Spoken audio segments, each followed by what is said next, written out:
Okay, here's a little B-roll. This is the last one I got to do. I figured I'd show a little bit of it. This is the R10 caliper from the rear. The fronts are identical other than this little boss right here. This whole bit and this plate. So to adjust your emergency brake on R10, you'll loosen this brass nut right there, the big nut. And you turn this in or out a certain way to adjust the emergency brake. So I had to chisel this caliper off. I don't think I have. Here's some pads. But this is just an example of what was on it. That's me hammering them. I mean, it took 25 minutes of just wiggling up and down, up and down.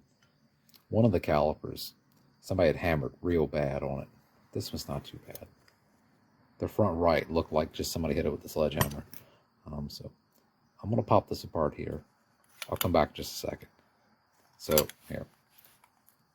To pop this apart, you have to unscrew this and then carefully, without hurting the threads, whack that out. If the caliper moves, this will not. I'm going to heat it up first, then do that. So I'll bring you right back when it's out. Hang on. All right. After quite a bit of frustration, got apart. You can see it's just a normal bore. You know, your calipers is that bottom groove where you put the O-ring. These calipers, apparently, they would either come in square seal variety or O-ring. Square seal. Go with square seal if at all possible. Seal's so much better. We got in here. You got everything, and even those washers are non-tempered. You know, where they softened them in a good way. That's a nice kit. I think it was like, I don't know, 20 euro, which is a lot. I don't know what it was. It was well worth every penny. So there you go. Here is the only good piston out of 4 calipers. This is going to come out in a second. That's just held in with a snap ring in there. And you whack this out. I kind of winged up the threads. I got to fix that.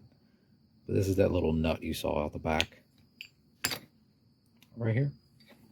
So that thing was super in there. Here's an old seal. Here's an old seal.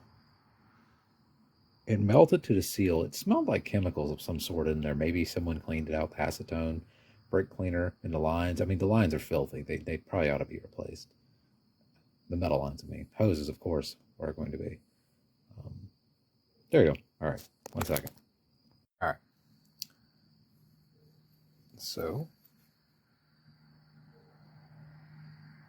see a little dot right there? There's a new one. You can really see that. So the little dot, this is the automatic adjuster advice or something. It's just like a weird thick snap ring, hook ring of some sort that it just pushes in there. Little thread on the back. It's kind of strange. I don't think it's necessary. I wonder if you could just plug the back of that hole and that would work. Anyway, that's something for later date.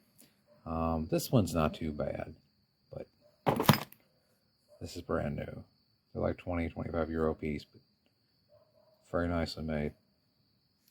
Anyway, so that hole goes to the bleeder screw, the little dot.